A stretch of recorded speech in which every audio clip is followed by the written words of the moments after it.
Hello everyone, आज के इस वीडियो में आपका स्वागत करता हूं मैं।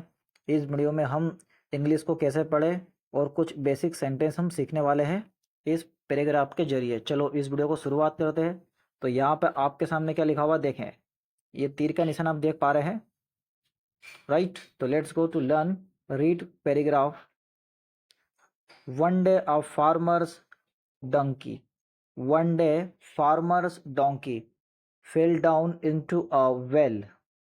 एक दिन की बात है, एक किसान का जो गधा था फेल डाउन, वे गिर गया था। कहाँ गिरा था? इनटू अ वेल, वे कुएं में गिर गया था। वेल का मतलब क्या होता है? कुआं। आगे देखें आप, the animal cried piteously for hours as the farmer tried to figure out what to do। अब क्या मतलब हुआ इसका? दी एनिमल यानी जो जंतु था, जो जीव जंतु था, वे चिल्लाया। ठीक है, जैसे वो रोज चिल्लाता है उस प्रकार से वे चिल्लाया। ठीक है, एनिमल की बात हो रही है यानी डोंकी की बात हो रही है। तो डोंकी कुएं में गिरा और उसने चिल्लाया, ठीक है, कुछ घंटों के लिए।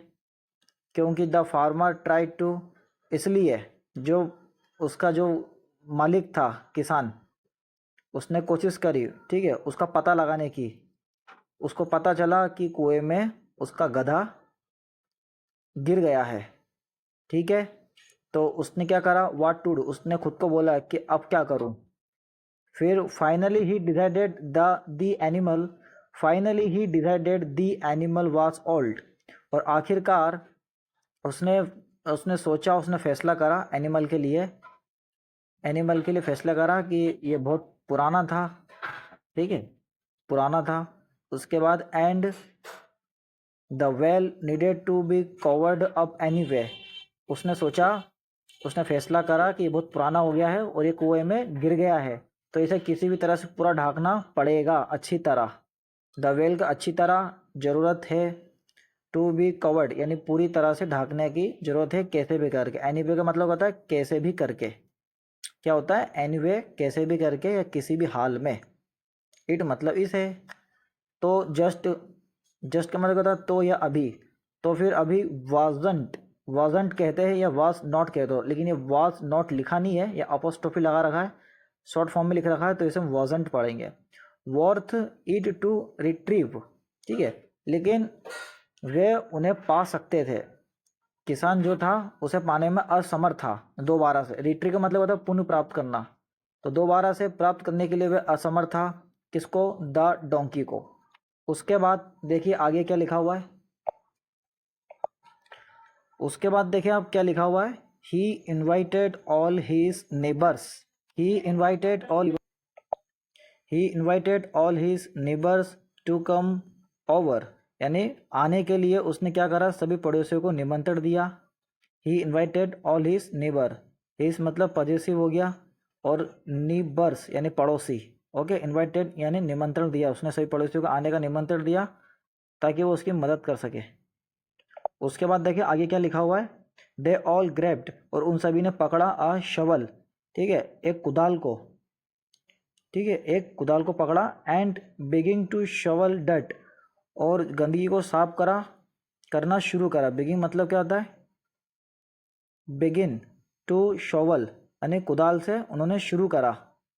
ठीक है, गंदगी को हटाना शुरू करा। इनटू द वॉल, कुएं में से। एट फर्स्ट, और पहली बार में ही, द डोंकी रियलाइज्ड, डोंकी को लगा कि व्हाट वाज हैपनिंग, कि क्या हो रहा था। ठीक है, उसे लगा कि क्या हो रहा है या क्या हो रहा था। एंड क्राइड हॉरिबली, क्राइड मतलब चिल्लाना, हॉरिबली मतलब भयानक रूप से, वह भयानक रूप से चिल्लाया। देन, तो टू एवरी वंस अमेजमेंट, तो सभी चौंक गए। ही क्वेटेड डाउन, और वे शांत हो गए। सभी चौंक गए, और वो जो किसान था वह भी शांति से, मतलब चुप हो गया, शांत हो गया। क्विटेड मतलब क्या होता है? शांत होना। उसके बाद देखिए आगे क्या हुआ। A few shovel loads later, बाद में कुछ जो थे शवल कुदाल, उन्हें लोड किया गया। The farmer finally look down, उसके बाद किसान ने आखिरी में देखा। क्या देखा? नीचे, उसको नीचे दिखा। आखिरी में क्या दिखा? The well and was astonish, जो अच्छी तरह से, ठीक है, उसने पहले नीचे देखा, अच्छी तरह से नीचे देखा और वह चौंक गया। उसने इसका मतलब होता है आश्चर्य होना या चौंकना। तो वह चौंक गया एट वाट, जो ही शॉ उसने देखा था। क्या देखा था? विथ एवरी शोवल, जो हर शोवल, जो हर कुदाल थे, वो गंदगी के हर कुदाल कहाँ गिरे हुए थे? फेल ऑन हिज बैक, उसके पीछे गिरे हुए थे। ठीक है, उसके बाद देखिए डोंकी ने क्या कहा। द डोंकी वॉज डूइंग, अब डोंकी कुछ कर रहा था, समथिंग कुछ कर रहा था, अमेजिंग यानी कुछ बढ़िया कर रहा था या आश्चर्यजनक कर रहा था। अब क्या कर रहा था? He would shake it, donkey तो कुछ कर ही रहा था, आने की कोशिश कर रहा था। उसके बाद किशन ने क्या करा? ही वुड शेक इट, इसे, ठीक है, वह इसे थोड़ा सा सरकाया और टेक अ स्टेप अप, एक थोड़ा सा स्टेप खसकाया यानी थोड़ा सा ऊपर लिया, इसे पहले हिलाया और इसे थोड़ा ऊपर की ओर खींचा कुएं के ऊपर। तो जैसे ही एज द फार्मर्स, एज का मतलब क्या होता है? जैसे ही या इस तरह या क्योंकि, तो यहाँ पे सब्जेक्ट हमारा है और ये एस लिखा हुआ है, तो इसका अर्थ होगा जैसे ही द फार्मर्स निबर्स, तो जो किसानों के जो पड़ोसी थे उन्होंने जारी रखा। क्या जारी रखा? कॉन्टिन्यूड, जारी रखा, टू शवल डर्ट, गंदगी को साफ करना, ऑन टॉप फ्लोर पर, ठीक है, एनिमल के लिए या दी एनिमल यानी जीव के लिए, जो वो गधे की बात हो रही है, ठीक है। डोंकी मीन्स गधा, तो गधे को यहाँ पे एनिमल लिख दिया, चाहते तो वो डोंकी भी लिख सकते थे। उसके बाद देखें आगे क्या हुआ, ही वुड चेक इट, और फिर किसान ने इसे थोड़ा आगे खसकाया एक स्टेप और इसी तरह वह खसकाते गया, हिला हिला के इसको कुएं से बाहर निकालता गया।